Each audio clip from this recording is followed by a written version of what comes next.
کیا شوہر کے سامنے ڈانس کر سکتے ہیں؟ ناہید خان انڈیا سے: میرے شوہر سے میری بہت لڑائی ہوتی ہے، وہ بھی مجھے برا بھلا بولتے ہیں اور میں بھی بہت کچھ بول دیتی ہوں، کیا میری بد کلامی کی معافی ہو جائے گی؟ یہ تو شوہر سے پوچھیں، وہ بتائے گا آپ کو۔ معافی مانگ لیا کریں، شوہر کے سامنے زبان نہ چلائے کریں۔ شوہر کو بھی چاہیے اپنے اخلاق اچھے رکھے، لیکن ماتحت پہ ذمہ داری زیادہ ہوتی ہے۔ شوہر ہونے کے ساتھ ساتھ گھر کا سربراہ بھی ہے، تو اگر کبھی اونچ نیچ ہو جائے تو اپنی آواز کو پست کر لیں، تھوڑا برداشت کر لیں، اس سے شوہر کے دل میں محبت ہی پیدا ہوگی۔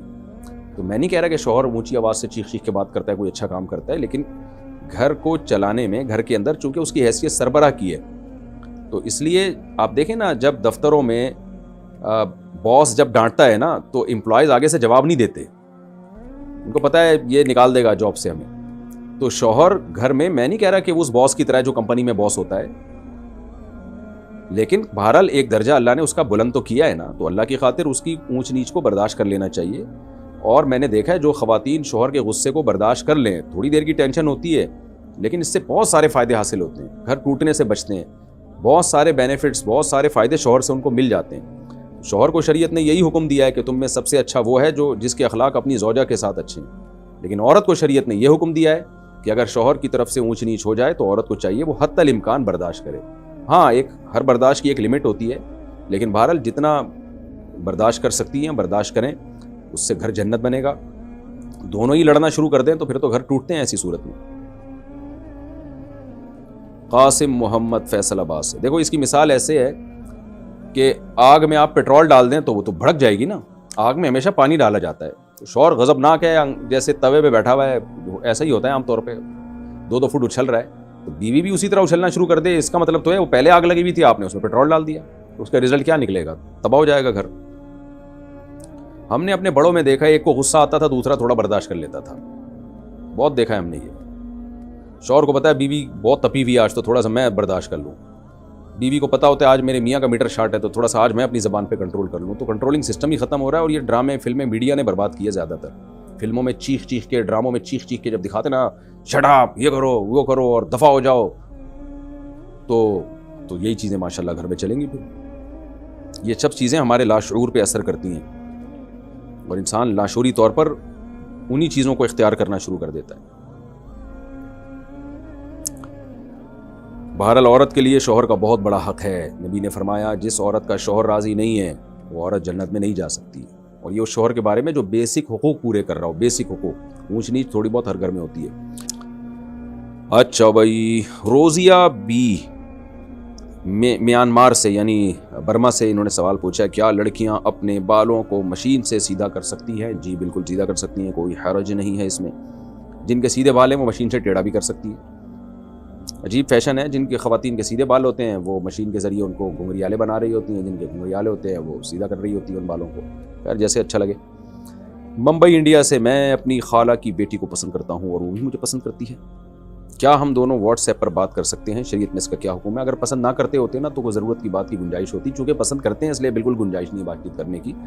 آپ نکاح کر لیں، اس سے نکاح ہو جائے پھر آپ بات چیت کریں، نکاح نہیں ہے تو آپ کے لیے نامحرم ہے اور فتنے کا شدید خطرہ ہے اس میں، آپ کی ڈیزائرز اس کے لیے، اس کی خواہشات آپ کے لیے، تو یہی تو غیر محرم سے جائز نہیں ہے، ایسا رشتہ آپ کے لیے جائز نہیں ہے واٹس ایپ پہ اس سے بات چیت کرنا، یہ پیکیج آپ کے لیے تو ہے ہی نہیں۔ ویسے تو کسی کے لیے بھی نہیں ہے اپنی خالہ زاد بہن سے بے تکلف ہونا، کیونکہ وہ سگی بہن نہیں ہوتی، لیکن بہرحال ضرورت کے وقت بات کرنی پڑ جاتی ہے بعض دفعہ، لیکن آپ کا تو کیونکہ ایک دوسرے کی طرف میلان ہے، آپ کے لیے تو ضرورت کے وقت بھی بات صحیح نہیں ہے، بلکہ کسی کے ذریعے سے کوئی بہت ضروری بات بھی ہو تو کسی ذریعے سے پیغام دلوائیں آپ کہ آپ کے خراب ہونے کا بہت خطرہ ہے، بہت خطرہ۔ اویس صاحب کشمیر سے کہتے ہیں کیا شادی سے پہلے لڑکا اور لڑکی کے نام کا جوڑ دیکھنا ضروری ہے؟ نام کا کوئی جوڑ ووڑ نہیں ہوتا، بعض دفعہ چنگیز خان کی بیٹی کی شادی ہو رہی ہوتی ہے بزدل خان کے بیٹے سے، اور شوہر کا نام چنگیز خان ہوتا ہے، بیوی کا نام اچھا وہ ہوتا چنگیز خان ہے، اور پرسنالٹی اس کی ایسی ہوتی ہے کہ گیروں والی پرسنالٹی ہو سکتی ہے اس کی، تو نام سے کوئی زیادہ وہ لفٹ نہ کرایا کریں، اور یہ جو ناموں کے جوڑ نکال کے دیکھ رہے ہوتے ہیں یہ شادی اس کی میچنگ کی ہے، یہ سب بیکار باتیں ہیں، توہم پرستی ہے جس سے نبی صلی اللہ علیہ وسلم نے روکا ہے۔ مجھے یاد ہے پرانے دور میں ایک دفعہ میں کہیں کسی کے پاس بیٹھا ہوا تھا، وہ جعلی پیر تھا، مجھے نہیں پتا تھا، تو ایک شخص آیا کہ جی میری بیٹی سسرال میں بہت پریشان ہے تو بہت ظلم کر رہا ہے میرا داماد. تو اس جعلی پیر نے کہا کہ تمہیں میں نے بتایا تھا کہ دونوں کے پتھر ملتے نہیں ہیں, اس کے پتھر الگ ہے, اس کا پتھر الگ ہے, پتہ نہیں کیا نکالا ہوا تھا. تو میں نے تو پہلے ہی کہہ دیا تھا یہ جوڑ کی شادی نہیں ہے. تو یہ پھینکو ہوتے ہیں.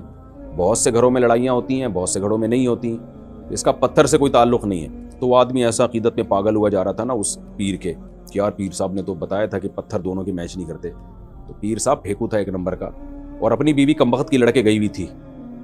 تو ایسے لوگوں کی نا اکثر یہی ہوتا ہے, اپنی بیویاں لڑکے گئی ہوئی ہوتی ہیں. تو یہ جہالت کی چیزیں ہیں جس کو اسلام نے ختم کیا ہے. تبھی تو ہمیں بتایا گیا کہ جو کاہن کے پاس آئے, نجومی کے پاس آئے, جو اس طرح کی باتیں کرتے ہیں ستاروں اتاروں کی, تو اس نے اللہ اور اس کے رسول صلی اللہ علیہ وسلم کا انکار کیا, قرآن کا انکار کیا. حدیث کا مفہوم پیش کر رہا ہوں اپنے الفاظ میں, کیونکہ قرآن کہتا ہے غیب کا علم اللہ کے سوا کسی کو نہیں ہے. تو پتھروں سے کچھ نہیں پتہ چلتا, نہ ناموں سے پتہ چلتا ہے کہ یہ جوڑ ہے یا بے جوڑ ہے. عادتوں سے پتہ چلتا ہے, خاندان سے پتہ چلتا ہے. لہذا عادت کو, خاندان کو, فیملی کو, ان چیزوں کو فوکس کرنا چاہیے کہ خاندانی لوگ ہیں یا نہیں ہیں. خاندانی کی غیر خاندانی میں شادی ہو جائے تو بھی عذاب ہے, غیر خاندانی کی غیر خاندانی میں ہو جائے پھر چل جاتا ہے. دونوں ایک ہی جیسے ہوتے ہیں, دونوں ایک نمبر کے بدتمیز ہوتے ہیں تو گاڑی چل جاتی ہے. مسئلہ یہ بھی ہوتا ہے ایک اچھے خاندان کا اور ایک جو ہے وہ عجیب سے لوگ ہوں, تو پھر مسائل کھڑے ہوتے ہیں, وہ ایڈجسٹمنٹ ہی نہیں ہوتی. اچھا میرے بھائی, یہ عجیب و غریب سوال ہے بھائی, کیا شوہر کے سامنے ڈانس کر سکتے ہیں؟ دیکھو میاں بیوی کا آپس میں کوئی پردہ نہیں ہے, ایک دوسرے سے جس طرح سے چاہیں لطف اندوز ہو سکتے ہیں. شریعت نے کچھ پابندیاں لگائی ہیں میاں بیوی پہ, وہ بہت دفعہ میں بتا چکا ہوں, وہ شریعت سے ثابت ہیں اور وہ اجماعی مسائل ہیں, ان کو دوبارہ تذکرہ کرنے کی ضرورت نہیں ہے. تو جب میاں بیوی ایک دوسرے سے ہر طرح سے لطف اندوز ہو سکتے ہیں تو میاں بیوی کا معاملہ ہے, جو چاہیں کریں بھائی.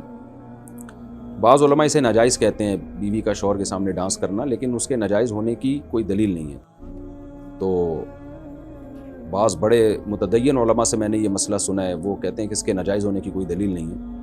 تو بعض دفعہ ٹھیک ہے, جو علماء ہیں, مشائخ ہیں, ان کا ایک مقام ہوتا ہے, مرتبہ ہوتا ہے, ان کو اپنی بیوی پہ بھی یہ چیز پسند نہیں ہے کہ وہ ہمارے سامنے ڈانس کرے. لیکن یہ کہ ظاہر ہے شریعت پر آپ اپنے مزاج کو نہیں داخل کر سکتے. ایک حیا ہونا ایک الگ چیز ہے, میاں بیوی کے مزاج میں حیا غالب ہو تو حیا تو جتنی زیادہ ہو شریعت اس کو پروموٹ کرتی ہے. لیکن شریعت نے ہمیں یہ بھی بتایا ہے کہ میاں بیوی کا ایک دوسرے سے پردہ نہیں ہے, وہ ایک دوسرے سے کسی بھی طرح سے جائز حدود کے اندر لطف اندوز ہو سکتے ہیں. تو اس عمل کے ناجائز ہونے کی کوئی دلیل نہیں ہے. باقی کسی کی طبیعت میں حیا کا بہت زیادہ غلبہ ہو تو اچھی بات ہے, حیا جتنی زیادہ ہو اتنا اچھا ہے بھائی. حسان امیتھی, قضا نماز میں کتنی رکعتیں پڑھنی چاہیے؟ 5 قضا نمازیں پڑھنے کا صحیح طریقہ بتا دیں. بھائی قضا نماز میں اتنی ہی پڑھنی چاہیے جتنی ادا نماز میں, البتہ سنت موقدہ چھوڑ دیں, صرف فرض پڑھیں اور وطر بھی پڑھیں کیونکہ وہ واجب ہیں, حدیث سے اس کا لازم ہونا ثابت ہے.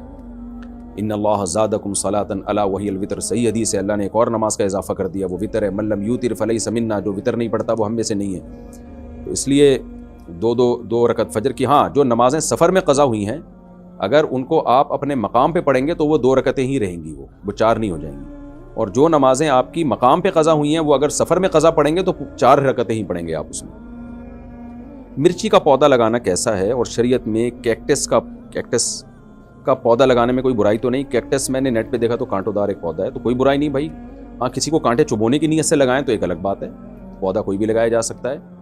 باقی مرچی کا پودا لگانا اگر غلط ہے تو میرا تو کھانے کا ٹیسٹ ہی ختم کر دیا آپ نے. کھانے میں تو ہری مرچیں بہت کھاتا ہوں بھائی, جب دعوت میں جاتا ہوں لوگ میرے سامنے ہری مرچیں لا کے رکھ دیتے ہیں, اور سالن میں پکی ہوئی ہری مرچیں الگ سے میں تلاش کر رہا ہوں, ان میں زیادہ ٹیسٹ ہوتا ہے. تو اگر پودا لگانا ہی ناجائز ہو گیا تو ہماری آپ نے زندگی کی خوشیاں چھین لی میرے بھائی. تو جائز ہے, کوئی حرج نہیں. میرا خیال ہے آپ کا مقصد یہ ہے کہ شاید کھیتوں میں تو صحیح ہو, گھر کے اندر مرچی کا پودا لگائیں گے تو ایسا نہ ہو سب کو مرچیں لگ جائیں. پودا لگانے سے مرچیں نہیں لگتی, مرچ کھانے سے مرچیں لگتی ہیں. تو اگر کوئی میری طرح کچی مرچیں کھانا شروع کر دے اور اس کو عادت نہ ہو, میری طرح عادت نہ ہو, تو پھر اس کو مرچیں لگیں گی اور پھر وہ ٹینشن دے گا. تو مرچ کا پودا لگائیں, آرگینک چیزیں کھائیں, لیکن جس کو مرچوں کی عادت نہیں ہے اس کو اچانک ہری مرچ کچی نہ کھلا دیں آپ, تو اس سے پھر اس کو مرچیں لگیں گی اور پھر وہ دوسروں کو بھی مرچیں لگائے گا. اچھا میرے بھائی, نائٹس کمپنی میں جاب کرنا حلال ہے یا حرام؟ نائٹس یہ کیا ہے بھائی؟ نائٹ شفٹ شاید مراد ہوگا, یعنی نائٹ ڈیوٹی جو کرتے ہیں, جائز ہے. کام حلال ہے تو جائز ہے۔ جاوید صاحب دہلی سے انڈیا سے، میں جیسے ہی استنجا کرتا ہوں تو فوراً پیشاب کا قطرہ آ جاتا ہے، پھر دوبارہ استنجا کرنے کے بعد بھی ہلکا پھلکا قطرہ آ جاتا ہے، تو میں اس صورت میں کیا کروں؟ کیا نماز ادا ہو جائے گی؟ دیکھیں میرا ایک کلپ موجود ہے تفصیل سے، وہ آپ دیکھ لیں کہ جن کو بار بار پیشاب کا قطرہ آتا ہو وہ وضو کیسے کریں، نیٹ پہ لکھیں گے نا یہ آ جائے گا، میرا نام لکھ کے سرچ کریں گے آ جائے گا، وہ کلپ آپ دوبارہ دیکھ لیں۔ محمد سہیل انڈیا سے، شیئر مارکیٹ میں پیسہ لگانا جائز ہے یا نہیں؟ جائز ہے، اس شرط کے ساتھ کہ جس کمپنی کے شیئر آپ خرید رہے ہیں وہ کمپنی جائز چیزوں کو خریدتی اور بیچتی ہو۔ جیسے شراب کی کمپنی ہے اس کے شیئر خریدنا جائز نہیں ہے، سودی بینکوں کی کمپنی کے شیئر خریدنا جائز نہیں ہے، تو اس طرح کی کوئی بھی کمپنی جن کا کام ہی حرام ہے ان کے شیئر خریدنا جائز نہیں ہے، باقی ان کے جائز ہے۔ اچھا اس میں ایک بات یہ بھی ہے، بعض کمپنیاں جب وجود میں آتی ہیں تو ان کے پاس ایسٹس نہیں ہوتے، صرف لوگوں کی رقمیں یہ بھی جمع ہوئی ہوتی ہیں، تو ایسی کمپنی کا اگر شیئر خریدا تو پھر اس فیس ویلیو پہ تو آپ بیچ سکتے ہیں، پروفٹ کے ساتھ نہیں بیچ سکتے، کیونکہ اس شیئر کے پیچھے، اس حصے کے پیچھے کوئی ایسٹ ہوتے نہیں ہیں، صرف رقم ہی ہوتی ہے، تو وہ شیئر بیچنا اصل میں وہ رقم کو رقم کے بدلے میں بیچنا کہلائے گا، اور شریعت کا حکم یہ ہے کہ جب آپ کرنسی کو اسی جنس کی کرنسی میں بیچیں، جیسے پاکستانی روپیے کو پاکستانی روپے میں بیچیں، ڈالر کو ڈالر کے بدلے میں، تو برابری ضروری ہے، اور اس میں کمی بیشی جائز نہیں ہے۔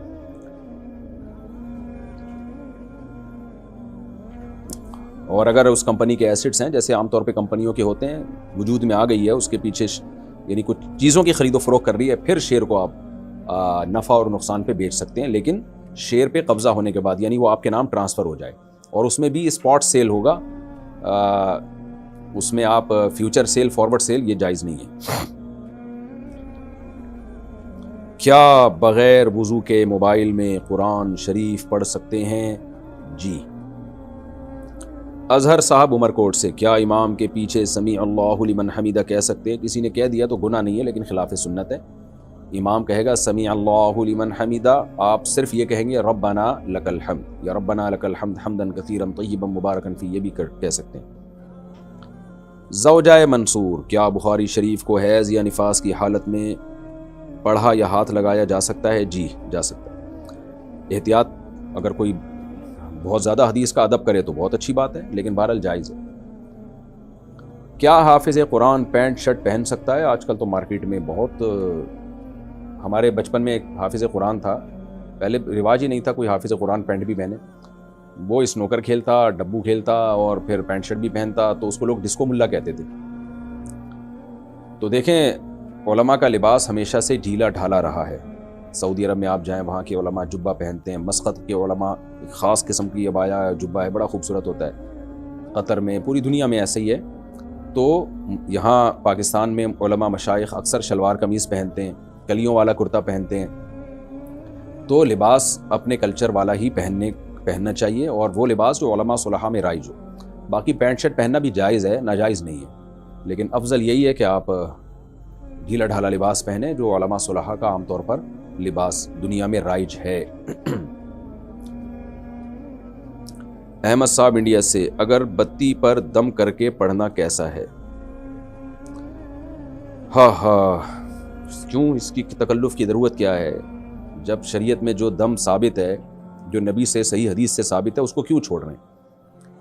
نبی صلی اللہ علیہ وسلم رات کو سونے سے پہلے تینوں قل پڑھ کے ہاتھ پہ پھونک مار کے اپنی باڈی پہ دم کیا کرتے تھے، بس اتنا کافی ہے۔ ان چیزوں میں آپ جتنا آگے جائیں گے وہم کا دروازہ کھلتا چلے جائے گا۔ میں نے ایسے لوگ بھی دیکھے کہ وہ پہلے یوں دم کرتے ہیں، سورہ فلق سورہ ناس پڑھ کے یوں یوں کیا، پھر وہ انگوٹھے تک اپنے ہاتھ پہنچا رہے ہوتے ہیں، پھر پشت پہ بھی جہاں ہاتھ نہیں جا رہا وہاں بھی کہ ایسا نہ ہو یہ جگہ رہ گئی تو یہاں کوئی جن چڑیل بھوت نہ چمڑ جائے۔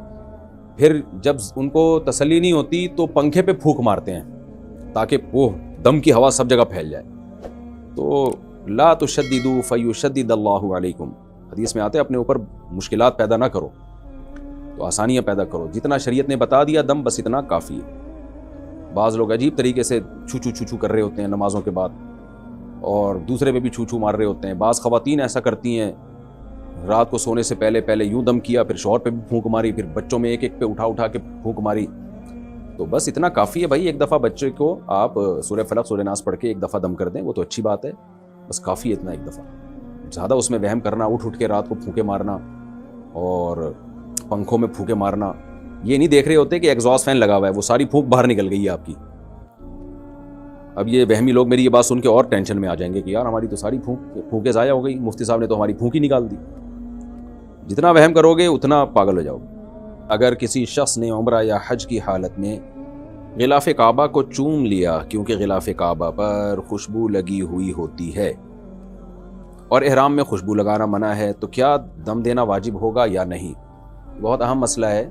لوگ احرام کی حالت میں حجر اسود کا بوسہ بھی لے رہے ہوتے ہیں اور بعض دفعہ غلاف کعبہ پر خوشبو لگی ہوئی ہوتی ہے، اس کو چوم لیتے ہیں۔ تو اگر آپ کو پتہ ہو کہ غلاف کعبہ پر خوشبو لگی ہے، یا پتہ نہ بھی ہو لیکن آپ نے غلاف کعبہ کو چوما یا ہاتھ لگایا اور اس سے خوشبو آپ کے ہاتھ پہ لگ گئی، اسی طرح آپ نے حالت احرام میں حجر اسود کا بوسہ لیا اور خوشبو آپ کے ہونٹوں پہ لگ گئی، تو یہ ٹھیک نہیں ہے، چاہے آپ کو پہلے سے پتہ ہو یا پتہ نہ ہو۔ عام طور پہ غلاف کعبہ پہ ہر جگہ خوشبو نہیں لگی ہوئی ہوتی۔ میں نے بھی الحمدللہ اللہ نے مجھے توفیق دی ہے حج عمرے کی، تو مخصوص جگہ ہیں جہاں غلاف کعبہ پر خوشبو لگائی جاتی ہے۔ نارملی غلاف کعبہ پر میرے ابھی تک جب تک جو میں نے اسفار کی اس میں نہیں، البتہ حجر اسود پہ خوشبو لگی ہوتی ہے۔ تو اس میں مسئلہ یہ ہے کہ اگر آپ نے خوشبو والی جگہ کو چوم لیا حالت احرام میں، تو مختلف اقوال ہیں اس میں کہ کتنی مقدار میں خوشبو لگنے سے دم واجب ہوگا۔ تو اس میں بنوری ٹاؤن کا فتویٰ نقل کر رہا ہوں۔ وہ فتویٰ یہ ہے کہ اگر بہت زیادہ مقدار میں خوشبو لگی ہے، یعنی آپ نے حجر اسود کا بوسہ لیا یا غلاف کعبہ کو چوما آپ نے، تو بہت زیادہ اگر تیز خوشبو ہے تو پھر آپ کے ہونٹوں کے 1/4 یعنی 1/4 حصے پر اگر خوشبو لگے گی تو دم دینا واجب ہو جائے گا، اور اس سے کم پہ اگر لگے گی تو دم واجب نہیں ہے۔ اور اگر اس سے یعنی بہت تیز خوشبو نہیں ہے تو پھر کیا ہوگا کہ پھر صدقہ واجب ہوگا آپ کے اوپر، دم واجب نہیں ہوگا۔